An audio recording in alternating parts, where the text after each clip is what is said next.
just lift my hands. And one of them still don't go all the way up. I lift it as far as I can, and I'm in there, because God deserves that much praise, where even if I can't do it all the way physically, I have some impediments, I have some obstructions, things holding me back, I'm still gonna lift my hands. I take full advantage of what we have. And I think that's so important for women to know. You don't have to go get something outside of you. God already Hold gave up. you everything. Okay, I'm sorry. She Look, already- look, she already in everything there. you already have everything you need for healing, for empowerment, to boost yourself. It's in your vocal cords. It's in your hands, being able to lift your hands. We actually didn't even tell our son he was autistic until he was about to graduate high school. My reasoning for that was because I didn't want him to feel like something was wrong with him. Hey, thank God for another day. Hey, I know we could be another way. Hey, pray. Thank God for another day.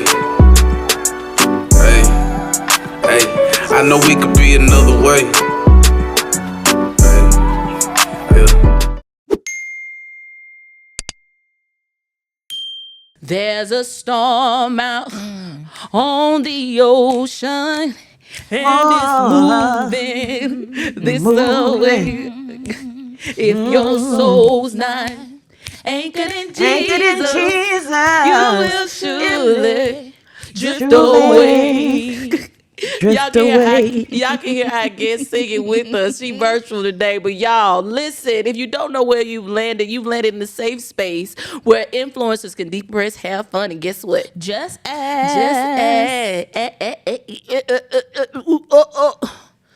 Face. Okay, just ask.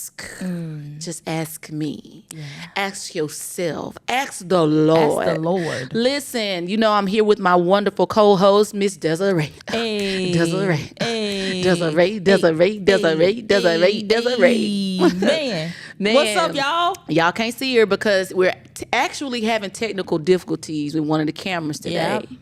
So, therefore, I'm here though. She's here. Remember back in the day when I used to get onto you about not being on camera? And you know what? I've actually started to come into liking it just a tinge. Yeah, I think you like it for real because she be putting her lashes on. Because my be eyes is big, and I don't have my eyes is big and my eyelashes is little, so I need to make them bigger so it can match the vibe. With your eyes?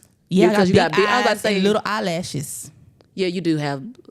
Your eyes are really They're big. Nice. I can see, but they're beautiful. It's a man out there that really loves your eyes. Like I just believe in God.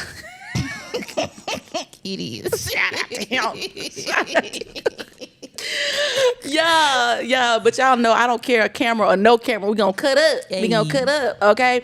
Listen, this is a wonderful time to be alive, a wonderful time to be on this episode. We love seeing you each and every Thursday on this platform. And if you haven't done this yet, I need for you to hit that subscribe button. Yep. Cling, hit that bell, put that like, and put that comment, and make sure you share this out. We are building community out here. Speaking of community, if you have not joined the Yes 365 Collective, what are you doing? It's free. Yeah, it's free. We're not charging you. We're not saying, come join us. We just want to commune and actually do community. So we're using the WhatsApp. All you have to do is download the WhatsApp. Desiree has so graciously put the information in the description. We want you to join the community because it is for you. Yeah. We have community because we made it for you. Okay, and so the community highlights are going to come from there now. Just as I think it's fair, right? Because we're getting to know people. If we're going to do a community highlight, we should be doing community with the people, right? And so for those that just want to watch, that's cool. I love y'all. Everybody is not going to be for everybody. But for those that it's for, we're going to highlight you. We're going to promote you. We're going to push you. We're going to do life with you, okay? So our community highlight out of the Yes 365 Collective is none other than my girl. I've been rocking with this girl for some years now. And her, I just messed that up. That's not the community highlight for today. I've never done that before. Let me see. I hear you, Holy Spirit. Okay, let's go with it. So this is going to be the community highlight, and then I'll shout my girl out with my shirt in a minute. So the community highlight is Mary Ann Nichols. Come on, Mary Ann. I love my girl. Listen, my girl supports literally everything that I do. Anything from retreats. She was reporting when I was doing retreats. I think I'm gonna bring the retreats back. That'd be nice. Man, especially now that we're building this year's 365 community, I'm really feeling that pull to bring something to where we can just actually gather in person instead of just virtually. But Marianne, I love you so much. God, I hear the Lord say, I'm about to do it big. That's the word I just heard the Lord say. I am about to do it big, and big things are not coming your way. Big things are coming out of you. And I even heard the Lord just say, big things are actually moving out of your way too. The big problems, the big issues, the big obstacles that's moving out your way. So expect big, the big moves, the big transformations. Everything's got to be big for you because you have a big heart, you have a big spirit, and you've been spending some great time and being very intentional about you and the Lord's relationship. His heart is big for you, and your heart is big for him. And so I'm super excited to see what God is doing for you in this hour. Girl, I love you down. Okay, down. Okay, did y'all get that baritone or no? It was just tenor. Was it tenor or baritone? Okay, don't worry about it. Okay, but I love you down, sis, and I'm so grateful that God has granted me the opportunity to do life with you in real life, but also allowed you the opportunity to join the Yes 365 collective. We love you over here at Just Ask the Podcast. Y'all can show my girl some love, Miss Marianne Nichols. All right, girl. I'm all over the place, I feel like, but I'm not. that was perfect. Was that? Okay. So, but shout out, I want to show y'all my shirt. Hold on. And for those just listening, y'all just got to go to YouTube to see it. Y'all see my shirt says power, strength, a woman of power, strength, and courage. And this young lady just blessed us with these shirts. And I think this comes as a timely message and reminder that I am a woman of power, I am a woman of strength, and I am a woman of courage. Miss Portia Edwards, we thank you for these gifts. We like it. It's very comfortable. These crew necks, I love a good crew neck. It's very comfortable. It's not itching. I just put mine on from the package. This is my first time wearing it because I love it already. So thank you so much. Y'all, we'll link Portia's website. It's PEC Apparel. PEC Apparel is going to be in the description so you can see it. Y'all go get my girl. She has some other t-shirts and merch that you can get, but definitely I vote for this one. It is so comfortable. It's comfortable. It's cute. It's colorful. I had to get black because I can't do too much. Okay. Cool beans. All right, you guys. Listen. We're in for a treat today. I'm excited because the guest that we have today, I've never met her. She reached out to me and said, hey, I would love to be on your podcast. And I always go into, like I told y'all, I always go into prayer when I'm dealing with people that I'm not familiar with, even people that I do know. It's people that I do know. And I said, no, I can't. The Lord said, no, you can't have them on your podcast yet. But the Lord gave her a quick yes. And I was like, oh, okay, God, what your daughter doing over here? So she's doing some amazing things. She is actually in the realm under mental health, self-empowerment, pushing women towards their destiny, their purpose. She is a coach and a author. What I'm saying, she's a minister. Like she got a preacher. She got a preacher in her belly. We were doing some. Y'all heard her singing in the beginning. Mm-hmm. All right. She got a little preacher in her belly. So we are so excited to have our new friend of Just Ask the Podcast, Miss Yolanda Lewis. Hey. Hey, girl. What a beautiful welcome. Hey, girl. Hey. Girl, a beautiful welcome for a beautiful person. Man.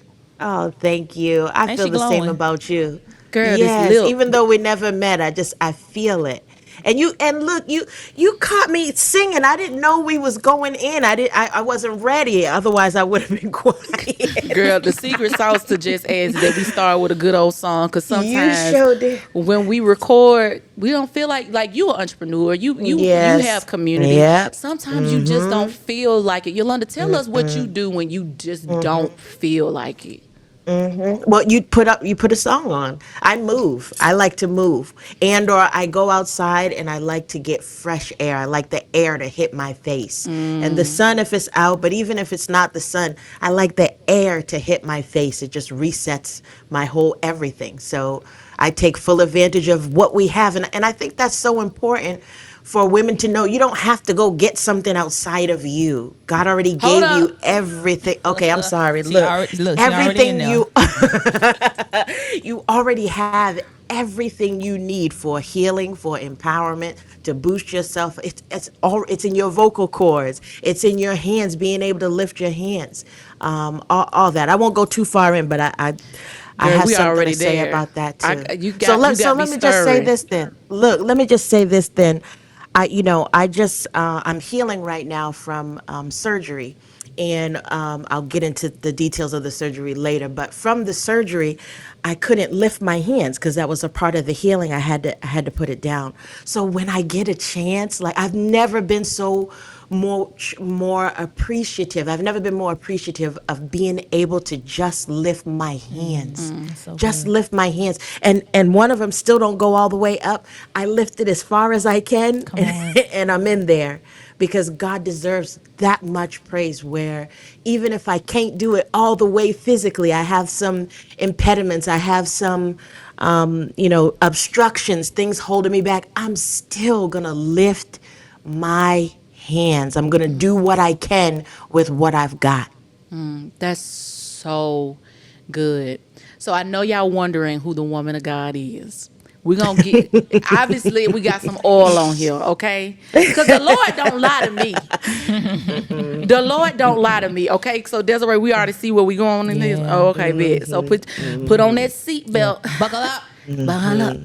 Buckle up. Yolanda, is it okay if I call you Yolanda just directly? Yes, Oh, okay. 'Cause, absolutely. I'm a little Oh, southern. absolutely. I'm a little southern. Sometimes, some Yes. people want to call Yes. Miss. Yes. But it's okay, Yolanda.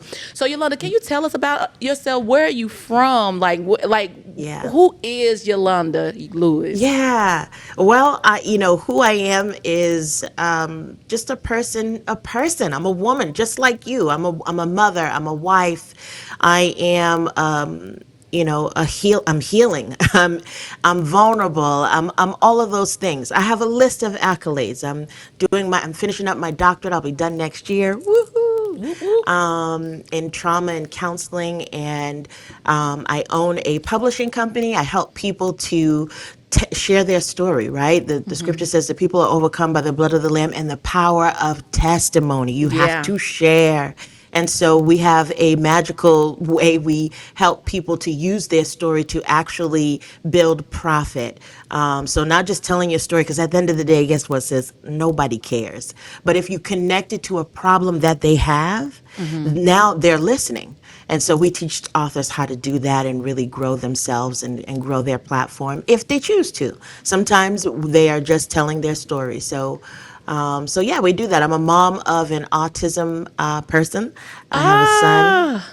Yes, and but my boys are 20 and 22, and so they're grown. So husband and I, we are not quite empty nesters, but the door is open. So sometimes it is feeling like empty nesting, and so now I've just started a business. I founded just bridging myself into that mental health space where it's called EmbodiedLife Wellness Institute, and there is where I teach and I hold workshops and I really just hold space, safe space, as you talked about, for healing and really letting God in. That's the way I want to say that. Really letting God in and having a space to process that within community. So excited to be here. Thank you for having me. And I'm grateful. I'm grateful and ready for our conversation. I'm ready for the conversation too. I love you already. I'm just I love you too, Jess. That's how I feel, for real.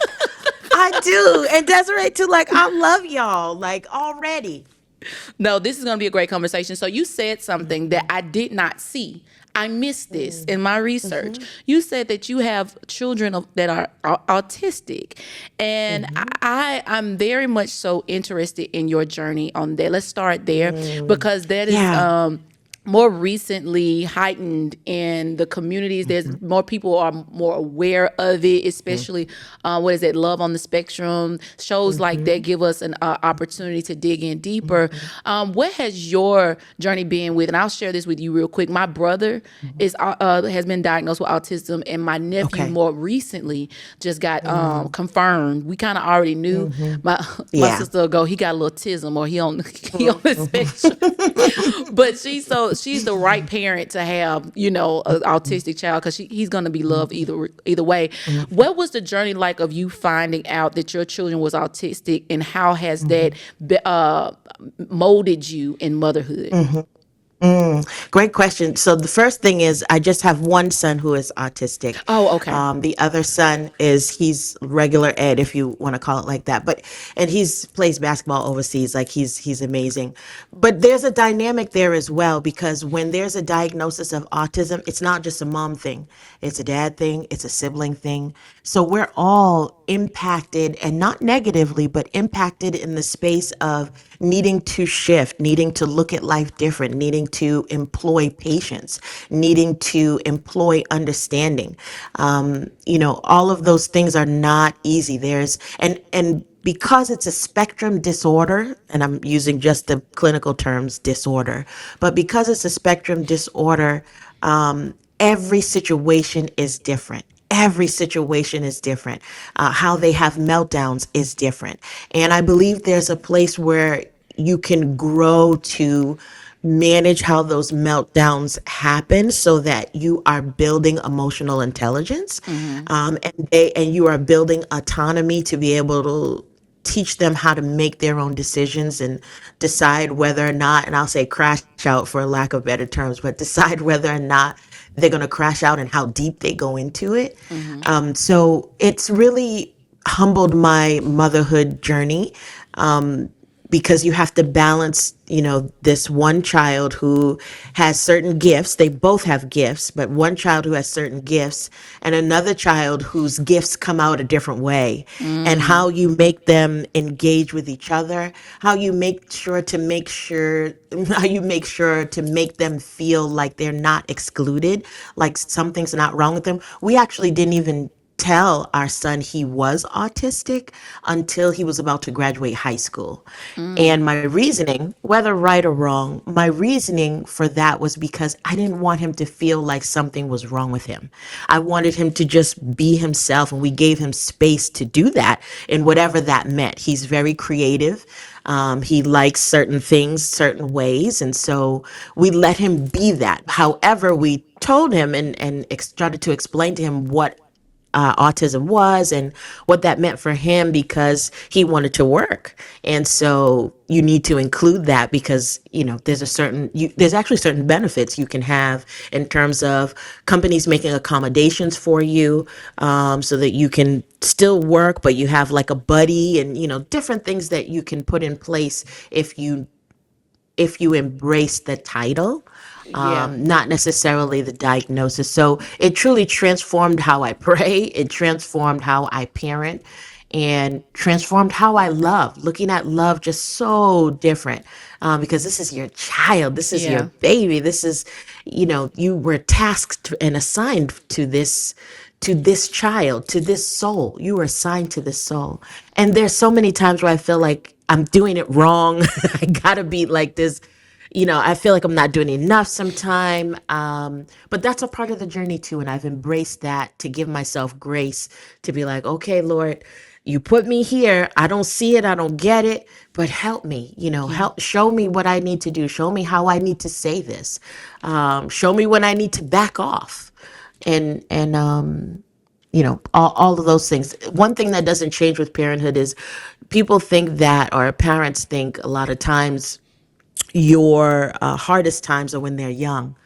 big fat lie. The hardest times are when they get older, and you have to trust that what you poured in was enough. You have to trust that when they need help, they know where to go, i.e. you and or God, and or community that you've placed around them. So those put you in a different place in terms of parenthood and seeking him.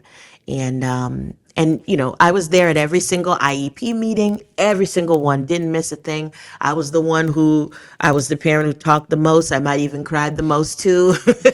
But Now, what is I showed IEP? up.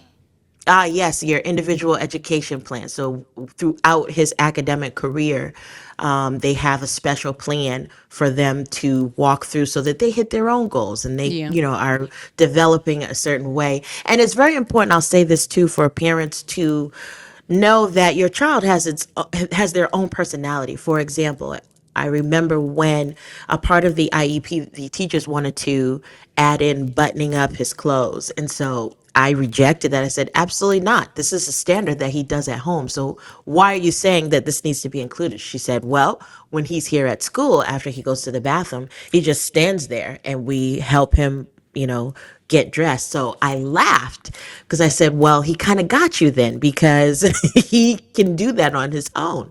And so she was perplexed. So the next day she wrote in his notes that, wow, you were right. We didn't assist him and he did it himself. I said, yeah, that's his personality, where if you think he can't, he's going to let you think it. He doesn't care, but he's going Yeah. to let you think that.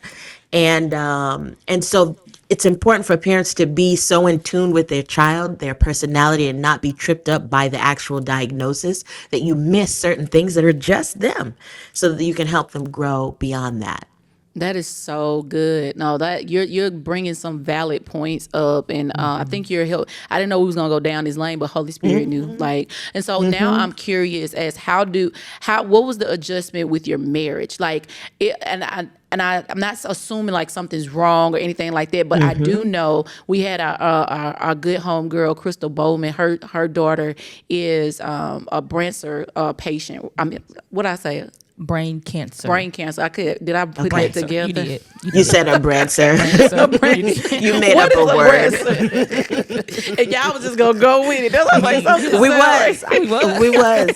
say. But a brain cancer patient at St. Jude in Tennessee, and so we talked to her, and she was talking about how she was mothering and still having to go different places, still a mother to her son, but still trying to be a wife. It was just kind of a terror. How does that look with the autistic child that does need special or more attention in the season when you're trying to maintain a marriage and maintain your other child?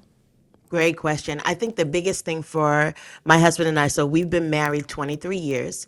And I think the biggest thing for us, even in all of that, was getting on the same page to what he needed. We both agreed that treatment, he was diagnosed at 3. So treatment as early as possible, we both agreed with that. However, as development occurred, there were times where he wanted to baby him a little bit more. Because that's your boo. That's your child. And you could see their struggle. You could see their effort. They're trying to do certain things. I think that was a big thing for my husband. For me, one of the things, and that affected our relationship to where we had to work through it, was I wanted to be defensive. So I would like bring you and your mama too.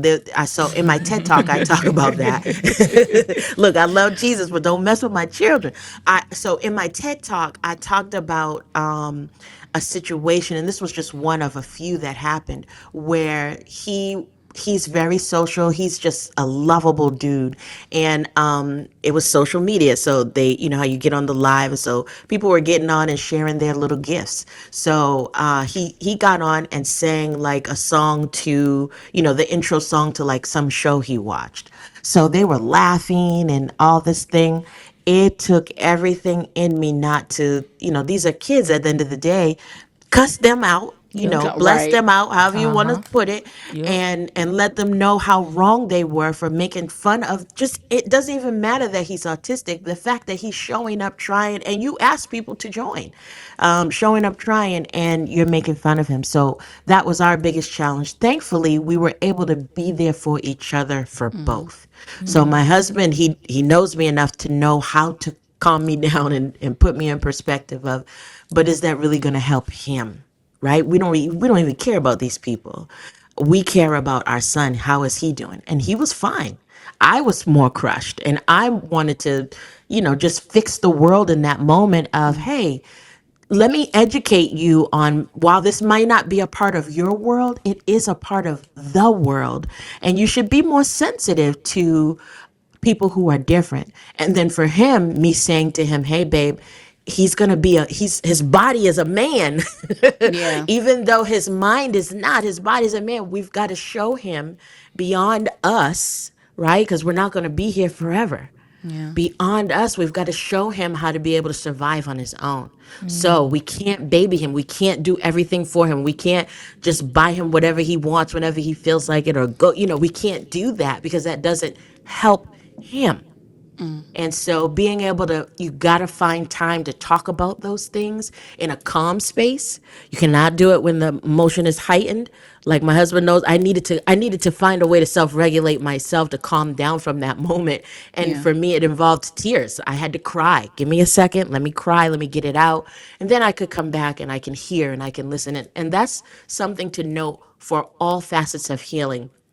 When we're addressing conflict in any way, you have to bring your whole system down before you can listen. Just the body's designed that way. You have to bring it down. So I just wanted to say that. And then with him, bringing it to him, not in the moment, and you know how we are as women, that we all the way in it. Yeah. Not to do that.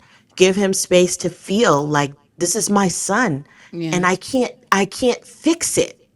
It's the one thing I can't fix as a man, as a husband. I can't fix this. So what do you want to do? You want to keep it close. Yeah. And to let him know, I'm right there with you, baby. I feel the same thing. And let's talk about together how we can do it different. Let's talk about together what would be best for him. But giving each other space to process. That was what helped us to get through. And we still have moments because he's still evolving. So long as there's breath in our body, we're always changing and evolving and growing. And so we have to practice that even today, even as he's older and understands more, but still is not able to fully integrate himself into society independently. That man, you so eloquent. Like I know I said that right. Like Yeah, you said it. you are very much so put together. I don't know, and I guess it's because I'm in school. I'm actually in school to be, well, I'm on a break right now, but I'm Yeah. pursuing a master's in Nice. family therapy, and so Marriage and family therapy. marriage and family therapy, and so. I understand from my perspective of the classes that I have taken so far that your personal journey impacts your professional journey pretty heavily. Has, if this hasn't been the pinnacle point, or what, I know this is a big pinnacle point for you, what has been the marrying factor for you to decide, hey, I want to help people through their journeys because I figured this out about mine? What was that? What was that moment for you? I would have to go back to my first book. So I have 16 books. And my first book was about my experience to overcoming what was at the time the biggest trauma of my life, which was being sexually molested, and figuring out how to navigate through that with God.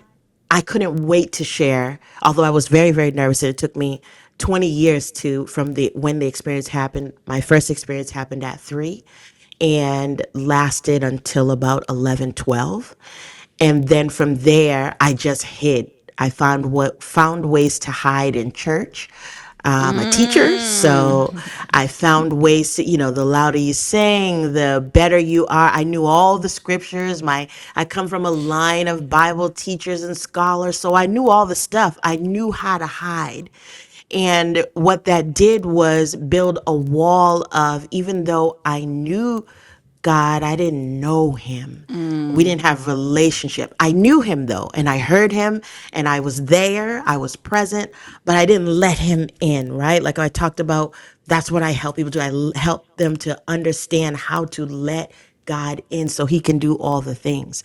So when I figured out like, oh, that was what my issue was, and that was what caused consternation in other relationships, that was what caused me to not feel good about myself in other situations, all of that. When I figured out there was a way, not the end all be all, but there was a way to do it with God, I wrote my first book. And from there, I've been on that journey of helping people. And I will say too, another piece that kind of enforced that was when I got to my third book. When I got to my third book, I was approached by a publisher that said, "Oh my gosh, we love what you're doing, blah blah blah. Let me read your manuscript." So I sent the manuscript over and looked over the deal, and everything looked okay. It just didn't feel right in my spirit, and so I declined the deal. And they proceeded to tell me, well, you weren't that great anyways. No one will ever read your stuff, all this terrible things. And so after I cried and, all that, I said, you know what? I want to be the space where people can come where they don't have it all together and they don't know what they don't know. And we help them through that. And that was when I started my publishing company. And that transformed everything in terms of how I help people heal through their story and, through building a business that they can live off of. Okay, so you're talking so good. You're I'm the type that I'm a listen. In therapy they teach us to listen and They then have your do. follow-up question. You gave me about 5 follow-up questions. Let's do it. First of all, let's celebrate you. 16 books. That's wild. Yes. And counting, because I have 2 more that will release in July and August. Yeah. Like 16? Can I just get one?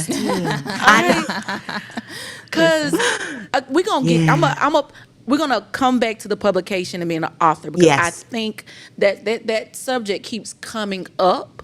So I think that's a safe space for us to go into. But you said something that I cannot skip over. You said earlier that you were in church, but you hid in church. What does that look like to hide in church? And how did you come to the point where you unveiled? So, great question. I will say that hiding in church, that was kind of easy because there was a part of church, now it's a little bit different, but there was a part of church that didn't touch emotion. And the biggest part of healing is being able to allow yourself to feel. That's a big pillar of your healing journey. You have to let yourself feel. You have to be present to what is happening to you. And when you go through a traumatic experience, such as being molested, how you survive it is you don't feel. You completely disconnect your body feeling from your emotions. So any environment that will support that is where you can hide easily. And so with church, I knew all the scriptures. And knowing the scripture doesn't require you to feel them. You know how to shout. You know how to. This is why I actually don't like playing church, because it takes away the feeling. And it makes me uncomfortable that that's comfortable for some. And so it's easy to hide in a space where you can, on paper, do it all right. I served on all the committees, all the boards.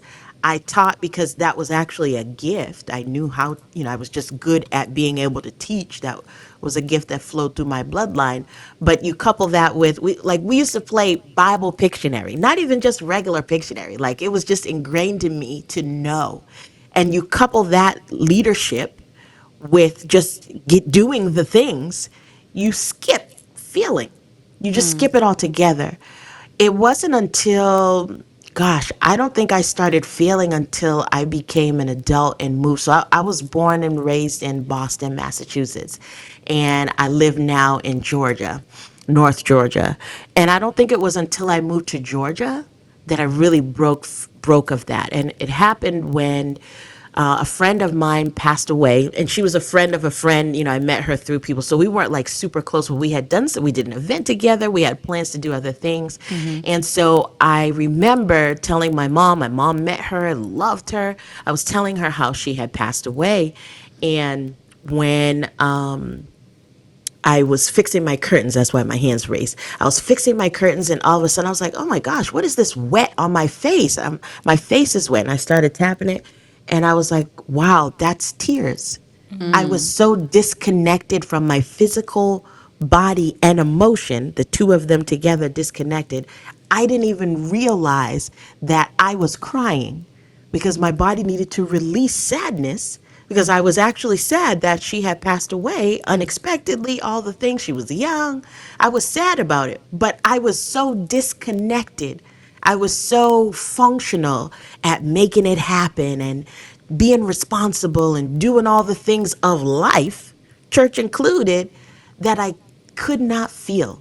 And it was at that moment that I realized, oh wow, I got to work on this. So I had healed from the actual event of it happening to me. I had figured out the formula of how to process the trauma from a mental space, but my body was not involved in that healing journey all the way up until that moment where I began to feel. And that was when the Lord brought to me, like, wow, it's time to work on this. It's time to feel, because I designed you to release. That's what feeling is, and it's an expression. And when we can't express, then our soul is quenched, you know, and we are not flowing with the Holy Spirit. We can't flow in life. Everything, even from a physiological standpoint, our bodies are designed to flow. And when we can't allow that to happen, we silence it by not letting it flow. And when we silence it, we're also forfeiting, if you will, or silencing our authority to create and command something different in our life, to see something different in our life, to manifest something different in our life. We miss it. Look, I'm done. Mic drop. Yolanda. Yolanda. Listen, Yes, no, ma'am. you talking so good right now. Like, you're okay. So a couple things came to mind. Let me ask you this real quick. So, Yeah. how old were you when the molestation happened? 3. So you were My 3. first experience was 3. And I only know that because we actually have a picture of it happening after the fact. And I remember taking the picture after these situations. So what happened was I was actually at my grandma's house, and it was an older family member. And I was there at my grandma's house, safe place, right? Because my baby sister was being born. And so this is a whole safe space. It's not even anything you would ever imagine as a place that would happen. Now we know statistically, the statistics are like 1 in 4 people have been violated in that way. But at the time, no, you know, parents didn't know to look for that kind of thing. You have that crazy uncle or the, weird aunt or whatever. But but if it doesn't show up like that, then you don't know. Yeah. And you don't put together trauma. So later I learned the initial, and this happened by male and female over the course of 3 to 11. But at that 3-year-old space, that male family member had been through so much. I didn't learn that till later. They had been through so much. Both of their parents, one of them ended up committing suicide, but they used to try to drown them on a regular basis. They used to try to drown them as a child. They were both on drugs, and the father, he'd be just so whatever that the child would be left in alleys and, hungry, dirty. And people would say, hey, ain't that so-and-so's grandbaby? And bring the child to my grandmother, and she would clean him and feed him and all the things. And then the mother would come like, why are you always trying to take my baby? All this and that. And because it wasn't her child, she had to give the child back over to the parent until the state got involved and he actually started living with our grandmother. So, it was a safe place. You would never imagine it, but it happens. Wow. You keep saying stuff that's leading to these questions. Yeah. Okay, so I'm gonna stay right here for a second. because what I hear from you is compassion. At what point did you learn to be compassionate towards the person that initiated this experience for you? Yeah, that's a great question, because when you have a violation like that at such a young age by someone who you're supposed to trust, because he was like a big brother to me, like I loved him, and it confuses how you interpret relationship. And when you have that confusion of interpretation of a relationship, you never stop feeling that. You just also feel these other things. So, because of their journey, I had the opportunity to heal without them. I didn't need them to heal. I didn't need an apology. Because again, remember, I processed everything mentally. And, like I didn't feel anything. Nothing was inside. It was just like, oh, I'm going to cognitively decide this and this and this makes sense, be analytical about it. And boom, here we go. We're all set. And so it was years where I got over the event and I could hear the person's name, didn't bother me. But I will say, fast forward to, I want to say maybe 25 years after the fact, approximately, that person got out of jail. And I felt led. I know this sounds crazy, but I felt led to reach out to him. And so I did. And we had a couple conversations. It was like group settings, all of us, group talking together on the phone, Then randomly, maybe I would say a week after that reconnection, mind you, I hadn't spoken to him for all that time. So then this reconnection, he calls me on the phone. He says, Londa, he said, you want to know why I did it? I was like, whoa, because I had already taken care of that in my In your mind. mind. It didn't, not that it didn't matter, but it was just like I hadn't even thought about why, because it didn't matter. I hadn't even thought about why, because it didn't matter. And but I felt like he needed that. So I said, okay. And he shared. And, you know, it was his reasoning, and I understand that. And then I had to process that. Well, I would say 3 years later, he died of, overdose of too much alcohol. And so I believe that inclination, now, I don't say everybody should do this, but that inclination of, I feel led to reach out to him, was for his soul to be recompensed, because only God knows, like I know those little things that he went through and I learned later, but only God knows what he really was struggling with. Yeah. And what would really keep him in that place of torment where you think it's okay to violate people, and that's a part of your natural lived experience. Only God knows what's going on there. I can't touch that. And I don't want to. And I don't want to play God to try to figure it out. That's not for me. That's for him and God. And so that place of compassion, as you say, it came from God, and I don't recommend it. But if you feel led, I definitely recommend you obey the Lord. But it allowed me to see that healing in that space is bigger than the experience. It's bigger. These are souls. Yeah, these are souls being tormented. These are souls living in agony. These are souls living outside of God's purposeful design. That's bigger than me. That's bigger than any compassion or unforgiveness I could hold against him, or any of them for that matter, or anybody for that matter. Now, it doesn't take away that sometimes it hurts. It doesn't take away that sometimes it's hard. But it does give perspective of, this is way bigger than just this little event.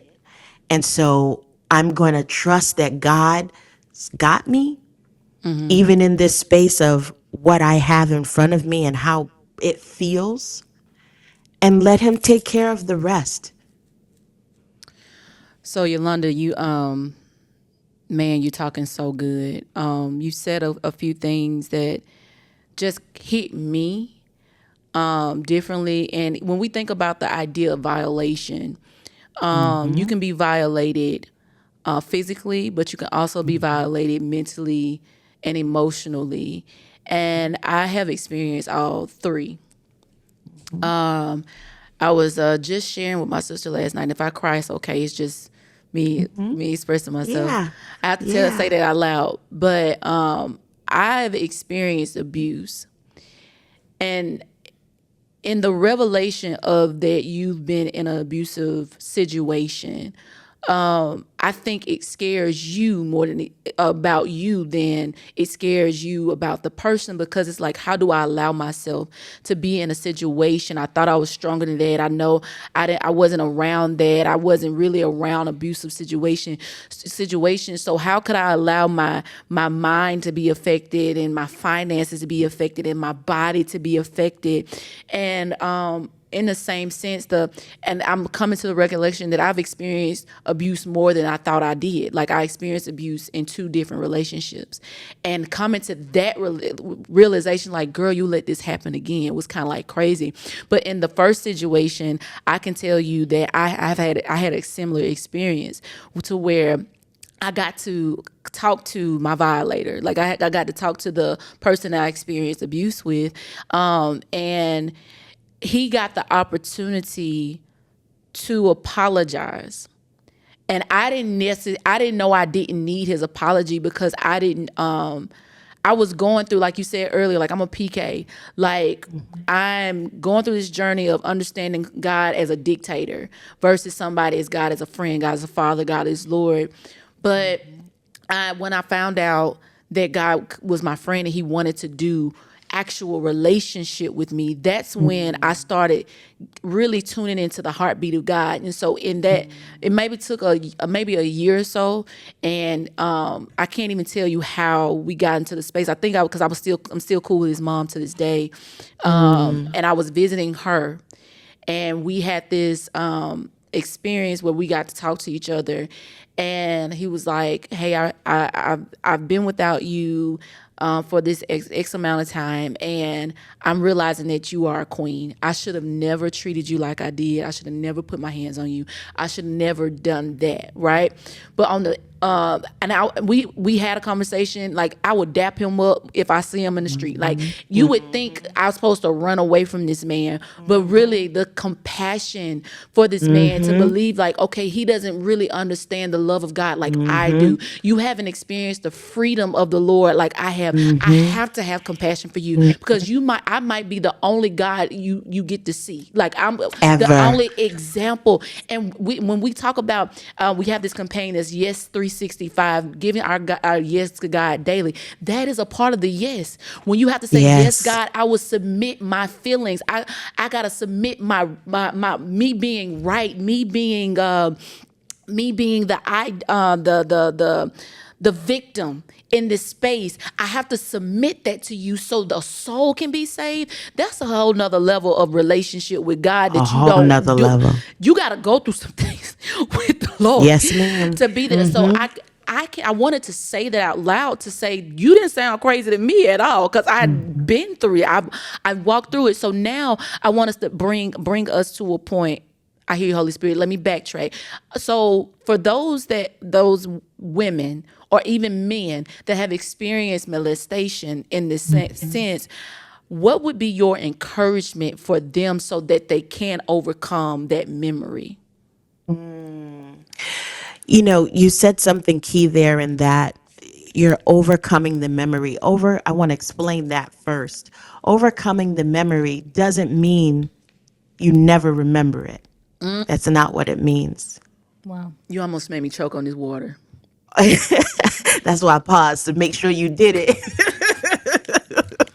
Overcoming the memory just means that when it comes, your body doesn't respond, your mind doesn't respond, your emotions don't respond, your spirit, you don't crash out. That's what it means, that you don't crash out. Not that you'll forget. And I think if we stop spending time trying to forget the experience and start spending time remembering it as a past occurrence that's already happened, that is separate from your now, then we can move forward. I think that's the bigger issue, is that we remember the experience and you go right back to who you were, how you felt in that second. And the reason that happens is having to do with a trauma response. So when we don't finish the cycle of emotion that happens when we are being violated, meaning like you get angry, you get sad, you get, you don't finish that whole occurrence till you're back at ground zero, and it gets stuck, then we have a trauma response such as fight, flight, fawn, freeze, or now there's a new one called fine, where everything you say, I'm fine, I'm fine. And you have that response to it. And you keep repeating and replaying that response until you let the emotion finish processing. You have to let the emotion finish processing. We get stuck in that cycle because it wasn't permitted in that moment. Maybe you grew up in an environment where you weren't allowed to express emotion, period. Like how, you get a spanking and then what happens? Shut that noise up, Yeah. right? You're not allowed to fully express and finish crying. So in this situation, you didn't finish having sadness. You didn't finish feeling like that's not fair. You didn't finish feeling like the victim. You didn't finish any of those feelings. So they are stuck. And what releases them is you have to finish the emotion. So for me, that tear that I felt when my friend passed and I'm fixing the curtain random, that was a tear, yes, from her sadness, but my body was tired. This is why I believe healing is somatic too. My body was tired of holding in every expression. My body was tired of it to where it leaked it out. And I'm so glad and thankful to God that He wired us that way to where our body has to release. So here's what happens too, and I'll let you finish. No, What happens too is we get stuck in the sense of, because I feel like I need to bring this up, alcoholism. Right? We pick up other stuff, shop food. I don't addiction Gluttony. in terms of gluttony. Come on, gluttony. Right? We get in that space, and then you start looking like your issues. Woman of God. You start looking like your issues, right? Your eyes dark and sunken in, and your belly hanging over. I heard somebody say that before. You look like your habits. I immediately stopped eating so much, and I'm on the journey to curve that, because I don't want to look like I don't want that to show. We do all these things where we got shape shifting underwear and all the kind of stuff to try to mask what's Yeah. really the truth of you look like your habits. Let's do better. Instead, let's do better. So all that to say, if we can get to the place where we remember and allow ourselves to finish the process of emotion, now we can move forward. Yolanda. Yolanda. Sis, yes. Jesus, man. When you were talking, you said this something twice regarding this subject, and I have not read. I started the book and I didn't finish it. It's the Body Keep Score. Yes. I love that And, book. Man, I gotta finish that because I've heard nothing but great things about it, and what you're saying is so relevant to understanding. We reject what we remember because we don't want to feel it again. That's and right. and so many it's been so many times where I know I personally rejected talking about things, or like battling rejection, right? Just experience. I don't like, I've had moments where I've been rejected as a child or whatever, and because of that, if I think that I'm going to be rejected, I'll avoid a conversation, or I'll avoid interaction, or I'll avoid telling you. Really, people really think that I'm just like this outspoken person, but really I'm trying to be mindful this about the most mindful you gonna get. Like I've tried to dig for a resolve. And so when you saying that, I feel like even not being able to express myself, we just recently talked about freedom, not being able to express myself and live in the freedom and authority that you said something so good earlier. The living in the true authority that God ordained me to live. We are ordained to be free. We are ordained to be healed. We are ordained to live in the way that God is. So anything that disrupts that affects our mind, soul, and our body. And so, girl, if you was here, Talk you that lucky talk. you did not. You lucky you did not show up today. You lucky you had something Talk else. that. 'Cause this Bible would have Talk been over that there. talk. Look, Okay. talk that talk. Talk that talk. And that's what, one of the things that we both share in common is creating that community space for that level of healing. Yeah. Yeah. That's what we're doing.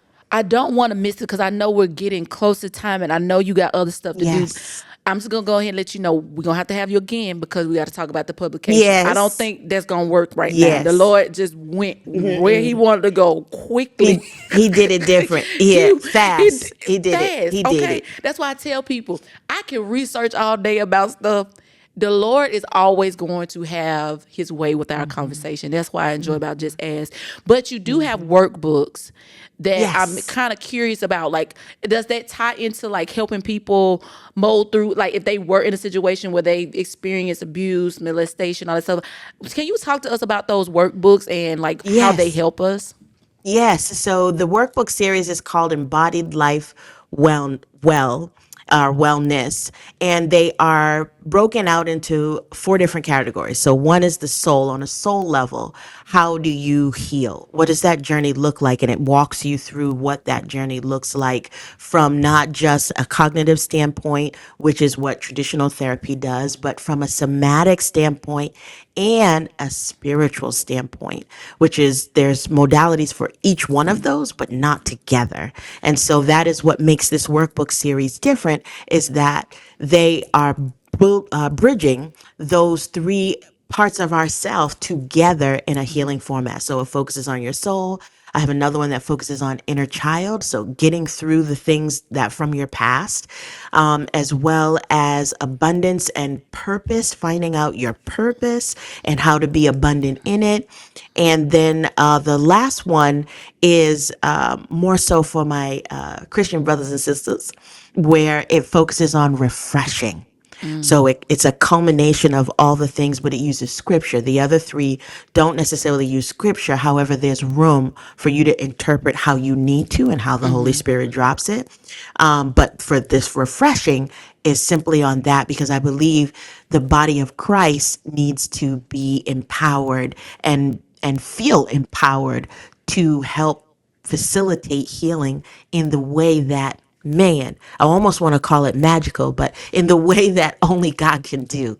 Yeah. And so those workbooks are available on Amazon, Barnes and Nobles, wherever you get your stuff. And I want people to enjoy it. I want people to give feedback on it. I want you to use it in your circles because it's a tool that it lives forever. And that's the other piece of it. If you get the soul workbook today, and 3 years from now, you might need another dig. Yeah. Healing it happens in layers. And so while that helped you to heal one aspect of something that's agitating your soul, there's other aspects to explore. So Wow. I want people to really be able to get that in-depth embodied. And that's the other piece of it too that I want to highlight, is that it's embodied. It's not just you thinking through it. It's literally the whole totality of your being experiencing a release. Man, I feel like we're going to have to add your workbook, or at least one of your workbooks, to our Yes, collective. Because right definitely. now, Yes 365 Collective, we're doing like, we're reading and we're journeying. Yeah. Okay. My fluent language is tongues, so sometimes they try to come. Look, I speak in tongues. it I'm probably king. tried to come all through this conversation for sure. No, real bad. I had to hold my mule, okay? But no, Mm-hmm. I think we're gonna talk off camera on the net, because I think this the hunger that I know the audience that listen to Jess as the podcast, they're desperate for a change. They're desperate for a way out. They're desperate for tools to really solidify their yes to God and manage the yes with God. And I feel like this would be a good tool. Desiree, I gotta hear from you, because this done some stuff. Yeah, no, this was a great conversation, and I think what it has done is almost, there's how can I put it? We never know what people are going through or what people have gone through, right?